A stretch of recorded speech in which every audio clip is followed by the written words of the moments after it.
ಸರಿ ಹೇಳಿ.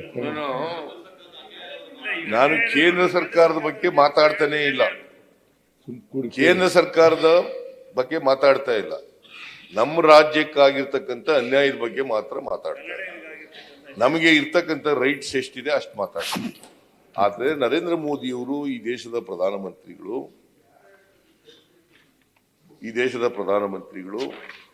ಅವರು ಗುಜರಾತ್ ರಾಜ್ಯದ ಮುಖ್ಯಮಂತ್ರಿ ಆಗಿದ್ದಾಗ ಡೇಟ್ ಹೇಳ್ಬಿಡ್ತೀನಿ ನೋಡಿ,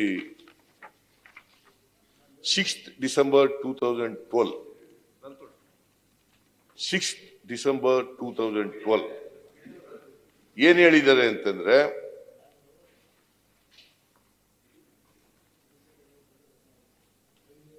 Narendra Modi ji on 6th December 2012 questioned the central government's fiscal returns to Gujarat.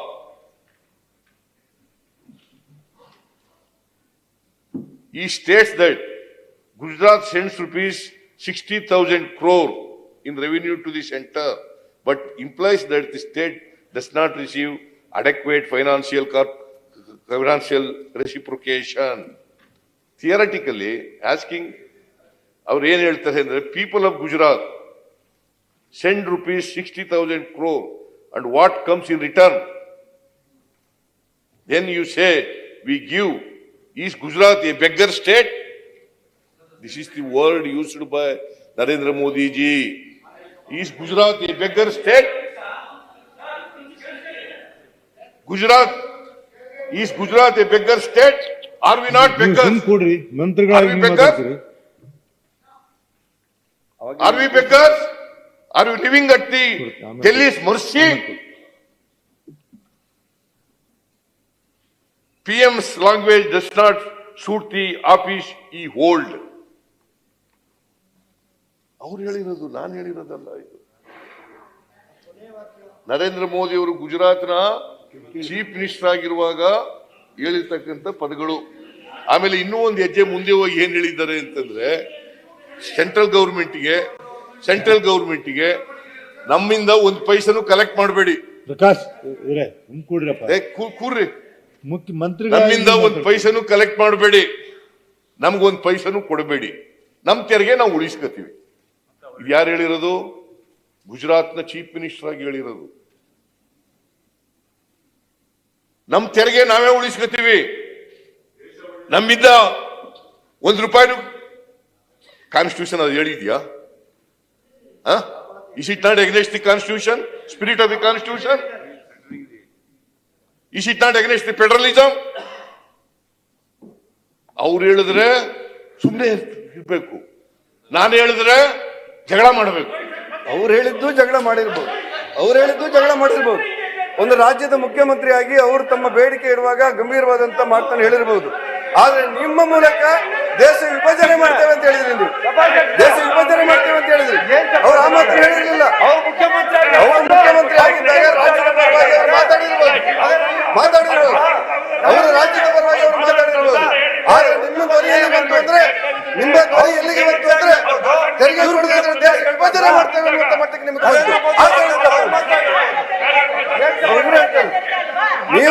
ನೀವೇನ್ ಹೇಳಿದ್ರಿ? ನಿಮ್ಮ ಭಾಷೆಯಲ್ಲಿ ಏನ್ ಹೇಳಿದ್ರಿ ಅಂದ್ರೆ, ದೇಶ ವಿಭಜನೆ ಮಾಡ್ತೇವೆ ಅಂತ ಹೇಳಿ ನೆನಪು ಹೇಳಿದ್ರಿ. ಆದ್ರೆ ಅವತ್ತಿನ ಗುಜರಾತಿನ ಮುಖ್ಯಮಂತ್ರಿ ತೆರಿಗೆ ಕೊಡಿ ಅಂತ ಹೇಳಿದ್ದಾರೆ. ತೆರಿಗೆ ಕೊಡಿ, ನಮ್ಮ ರಾಜ್ಯ ತೆರಿಗೆ ಕೊಡಿ ಅಂತ ಹೇಳಿದ್ದಾರೆ. ಪ್ರಜಾಪ್ರಭುತ್ವದ ಮುಖ್ಯಮಂತ್ರಿ ತೆರಿಗೆ ಕೊಡಿ ಅಂತ ಹೇಳಿದ್ರಲ್ಲಿ ತಪ್ಪೇನಿಲ್ಲ, ನಿಮ್ಮ ತಪ್ಪನ್ನು ನಾವು ಹೇಳ್ತಾ ಇಲ್ಲ. ಆದ್ರೆ ನೀವು ಹೇಳ್ತಾ ಇರೋದು ಈಗ ದೇಶ ವಿಭಜನೆ ಮಾಡ್ತೇವೆ ಅಂತ ಹೇಳಿದಕ್ಕೆ ಮಾತ್ರ ನಮ್ಮಿರೋದು.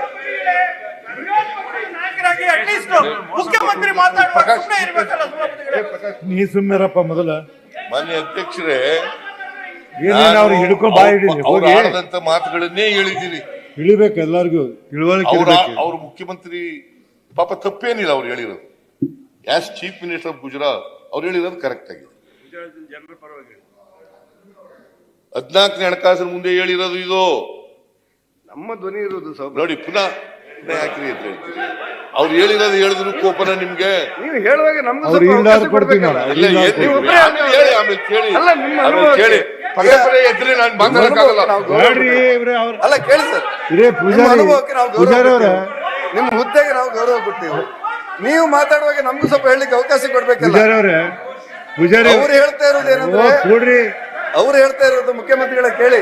ಆಮೇಲೆ ಮಾನ್ಯ ನಮ್ಮ ರಾಜ್ಯದ ಹಕ್ಕು ಹೇಳ್ತಾ ಆಮೇಲೆ ಇದ್ದಾರೆ. ಮಾನ್ಯ ಸಭಾಪತಿ ದೇಶವನ್ನು ಪ್ರಶ್ನೆ ಮಾಡಿರ್ಲಿಲ್ಲ. ನೋಡ್ರಿ ಸೀತಾರಾಮ್ ಮಾನ್ಯ ಸೀತಾರಾಮ್ ಸಭಾಪತಿ ಅವರೇ, ಸೀತಾರಾಮ್ ಅಲ್ಲಿ ನೀವು ನಾ ಹೆಜ್ಜೆ ಹೇಳಿದ್ದೀನಿ, ಮುಂದೆ ಹೋಗಿ ಎರಡ್ ಸಲ ಹೇಳ್ಬೇಕು. ಲಕ್ನೋದಲ್ಲಿ 2012ರಲ್ಲಿ ಇವರು ಪಕ್ಷದ ರಾಷ್ಟ್ರೀಯ ಕಾರ್ಯಕಾರಿಣಿ ಸಭೆ ನಡೆಯಿತು.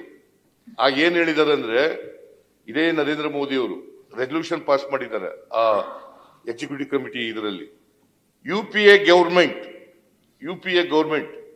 A grave threat to our federalism, grave threat to our federalism. ನಾನು ಹೇಳ್ತಾ ಇದ್ದೀನಿ, central government headed by Narendra Modi is a threat to federalism. It's a threat to federalism.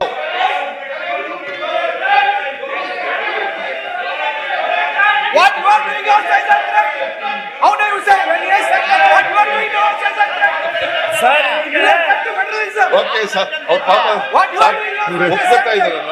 ಹಾಗಲ್ಲ, ಅವ್ರು ಹೇಳಿದ್ದು ಗಣೇಶ್ ರಾಜ್ಯದ ಹಕ್ಕನ್ನು ಗಣೇಶ್. ಕೇಳಬಹುದು, ದೇಶವನ್ನು ಪ್ರಶ್ನೆ ಮಾಡಿರಲಿಲ್ಲ.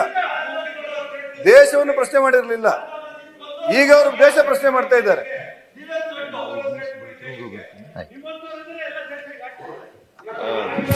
ಉಪಸಭಾಪತಿ ಅವರೇ,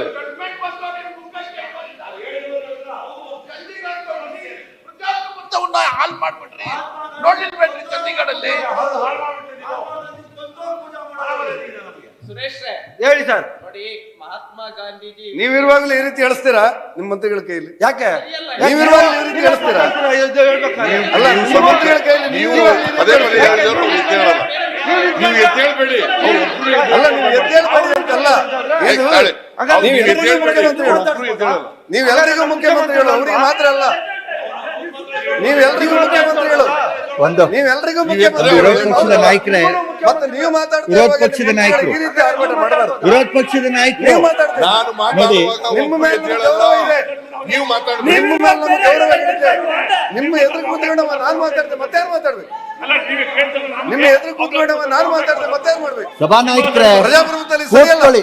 ನೋಡಿ, ಒಂದ್ ನಿಮಿಷ ನೋಡಿ, ಒಂದ್ ನಿಮಿಷ ನೋಡಿ, ಒಂದ್ ನಿಮಿಷ ಕೂತ್ಕೊಳ್ಳಿ ಸರ್.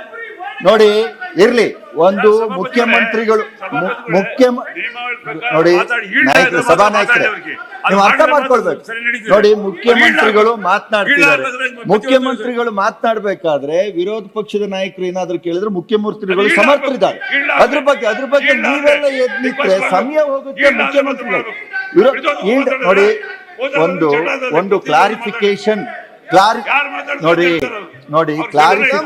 ಸಭಾನಾಯಕರೇ, ಕ್ಲಾರಿಫಿಕೇಶನ್ ವ್ಯವಸ್ಥೆಯ ಒಳಗಡೆ ಕ್ಲಾರಿಫಿಕೇಶನ್ ಕೇಳಂತ ಹಕ್ಕು ಎಲ್ರಿಗೂ, ಮುಖ್ಯಮಂತ್ರಿಗಳು ಉತ್ತರ ಕೊಡುವಂತದ್ದು, ವಿರೋಧ ಪಕ್ಷದ ನಾಯಕರಲ್ಲಿ ಏನಾದ್ರು ಎನಿ ಕ್ಲಾರಿಫಿಕೇಶನ್ ಕೇಳಂತದ್ದು ಇದೆ. ಅದಕ್ಕೆ ನೋಡಿ, ಒಂದು ಗೌರವಯುತವಾಗಿ, ಒಂದು ಆರೋಗ್ಯಕರವಾಗಿ ಚರ್ಚೆ ಆಗುವಂತದ್ದು ಇದ್ರೊಳಗೆ ನಡಿಬೇಕಾಗಿದೆ. ಅದ್ರೊಳಗಡೆ ನೀವು ಮುಖ್ಯಮಂತ್ರಿಗಳು ಹೌದು, ಅವರು ಬಜೆಟ್ ಮೇಲೆ ಉತ್ತರ ಕೊಡ್ತಾ ಇದ್ದಾರೆ. ಎನಿ ಕ್ಲಾರಿಫಿಕೇಶನ್ಸ್ ಇದ್ರೆ ಕೊಡ್ತಾರೆ, ಸಮರ್ಥಿದ್ದಾರೆ. ನೀವ್ ಯಾಕೆ ಎದ್ದು ನಿಲ್ತೀರಿ? ಅವರ ರಾಜಕೀಯದ ಅನುಭವ ಎಲ್ಲ ನಿಮ್ಗೆ ಯಾರಿಗೂ ಇಲ್ಲ. ಅವ್ರು ಅಷ್ಟು ಸಮರ್ಥರಿದ್ದಾರೆ. ನೀವ್ ಯಾಕೆ ಅದ್ರ ಮಧ್ಯೆ ಹೇಳ್ತೀರಿ? ನೀವ್ ಯಾಕೆ ಹೇಳ್ತೀರಿ? ಕೂತ್ಕೊಳ್ಳಿ ರವಿಕುಮಾರ್. ನೋಡಿ, ನೀವು ಯಾಕೆ ಅಂತ ಹೇಳಿದ್ರೆ ಅವ್ರು ಉತ್ತರ ಕೊಡ್ತಾ ಇದ್ದಾರೆ. ನಿಮ್ಗೆ ಏನಾದ್ರು ಎನಿ ಕ್ಲಾರಿಫಿಕೇಶನ್ ಅವರೊಟ್ಟಿಗೆ ಕೇಳ್ಕೊಂಡು ನೀವು ಕ್ಲಾರಿಫಿಕೇಶನ್ ಕೇಳ್ಕೊಂಡಂತದ್ದು ನೀವು. ನಮ್ಮ ಮಾನ್ಯ ಸದಸ್ಯರುಗಳು ಯಾರು ಎದ್ದೇಳಕ್ ಕೂಡುದು. ಸರಿ, ಅಷ್ಟೇ. ಓಕೆ. ನಂಬರ್ 2, ನೋಡಿ, ಇಲ್ಲೂ ಅಷ್ಟೇ. ರವಿಕುಮಾರ್ ಕೂತ್ಕೊಳ್ಳಿ. ಒಂದ್ ನಿಮಿಷ ಕೂತ್ಕೊಳ್ಳಿ ಸರ್. ನೋಡಿ, ಕೇಳಿದ್ದನ್ನ ಮಾತನ್ನು ಕೇಳ್ದಲ್ಲ ಇದ್ರೆ ಕೇಂದ್ರ ಸರ್ಕಾರದ ಬಗ್ಗೆ ಇರ್ಲಿ. ಅದಕ್ಕೆ ವಿರೋಧ ಪಕ್ಷದ ನಾಯಕರಿದ್ದಾರೆ. ವಿರೋಧ ಪಕ್ಷದ ನೋಡಿ, ಸಭಾನಾಯಕರೇ, ಈಗ ತಾನೇ ಮುಖ್ಯಮಂತ್ರಿಗಳು ಹೇಳಿದ್ದಾರೆ, ನೀವ್ ಯಾರು ಹೇಳ್ಬೇಡಿ ಅನ್ನೋ ಮಾತನ್ನು ನೀವು ಮುಖ್ಯಮಂತ್ರಿಗಳಿಗೂ ಗೌರವ ಕೊಡೋದಿಲ್ಲ ಅಂದ್ರೆ ನೋಡಿ, ವಿರೋಧ ಪಕ್ಷದ ನಾಯಕರು ನಿಮ್ಮವರಿಗೂ ಹೇಳಿ, ಏನಾದ್ರೂ ಕ್ಲಾರಿಫಿಕೇಶನ್ಸ್ ಇದ್ರೆ ಅವ್ರ ಹತ್ರ ಕೇಳಿ, ಈಲ್ಡ್ ಆದ್ರೆ ನೀವು ಅದ್ರ ಬಗ್ಗೆ ಕೇಳಿ, ಯಾರು ಹೇಳ್ಬೇಡಿ. ಇಬ್ರು ಈಗೇನಿದೆ, ಮುಖ್ಯಮಂತ್ರಿಗಳಿದ್ದಾರೆ, ವಿರೋಧ ಪಕ್ಷದ ನಾಯಕರಿದ್ದಾರೆ, ಕೇಳ್ತಾರೆ. ಕೇಳದಂತ ಸಂದರ್ಭದಲ್ಲಿ ಅವ್ರು ಇಲ್ದಾಗ ಉತ್ತರ ಕೊಡ್ತಾ ಇದ್ರೆ ಒಂದು ಆರೋಗ್ಯಕರವಾದ ಚರ್ಚೆ ಆಗೋದಕ್ಕೆ ಈ ಸದನ ಇರುವಂತದ್ದು. ಇದನ್ನ ಅರ್ಥ ಮಾಡ್ಕೊಳ್ಳಿ. ಅದನ್ನ ಬಿಟ್ಟು ಗೊಂದಲ ಹಾಕಿದ್ರೆ ಏನ್ ಪ್ರಯೋಜನ? ಗೌರವ ಇದೆ ನಮಗೆ ಅವ್ರ ಬಗ್ಗೆ. ನೋಡಿ, ಗೌರವ ಇದ್ದ ಮೇಲೆ ಕೂತ್ಕೊಳ್ತೀನಿ ನಾನು. ಆದ್ರೆ ಯಾವ್ಯಾವ ಹಿಂದಿನ ಭಾಷಣಗಳು ಮನಮೋಹನ್ ಸಿಂಗ್ ಏನ್ ಭಾಷಣ ಮಾಡಿದ್ರು, ಸೋನಿಯಾ ಗಾಂಧಿ ಏನ್ ಭಾಷಣ ಮಾಡಿದ್ರು, ನಾವು ತಗೊಳ್ತೀವಿ. ಆಯ್ತು, ಆಮೇಲೆ ತಗೊಳ್ಳಿ ಮುಖ್ಯಮಂತ್ರಿಗಳು ಮಾತನಾಡಿ. ಸಭಾನಾಯಕರೇ ದಯವಿಟ್ಟು ಮಾತನಾಡಿ ಮುಖ್ಯಮಂತ್ರಿಗಳು. ತಗೊಂಬನ್ನಿ. ಸೋನಿಯಾ ಗಾಂಧಿ ಏನ್ ಭಾಷಣ ಶೋ ನಿಮ್ಗೆ ಅರ್ಥ ಆಗ್ತಾ ಇಲ್ವೇನ್ರಿ ರವಿಕುಮಾರ್ ಅವರೇ? ವಿರೋಧ ಪಕ್ಷ ನಾಯಕರು ಹೇಳಿ. ನೋಡಿ, ಸದನವನ್ನ ವಿರೋಧ ಪಕ್ಷದ ನಾಯಕರು ನಿಮ್ಮ ಕಡೆಯವ್ರನ್ನು ನೀವು ಕೂರಿಸುವಂತ ಜವಾಬ್ದಾರಿ ನಿಮ್ದು. ಈಗ ಸಭಾ ನಾಯಕರಿಲ್ಲ, ಈಗ ಮುಖ್ಯಮಂತ್ರಿಗಳಿದ್ದಾರೆ, ಅವ್ರು ಕೂರಿಸೋ ಜವಾಬ್ದಾರಿ ಅವ್ರದ್ದು. ಅದನ್ನ ಬಿಟ್ಟು ಎತ್ತಿತ್ಕೊಂಡ್ರೆ ಏನ್ ಮಾಡ್ಬೇಕಾಗತ್ತೆ? ಮಾತನಾಡಿ ಸರ್, ನೀವು ಮಾತನಾಡಿ. ನ್ಯೂಸ್ ಫಸ್ಟ್ ನಿರ್ಭೀತಿಯಿಂದ ನಿಮ್ಮ ಪರವಾಗಿ.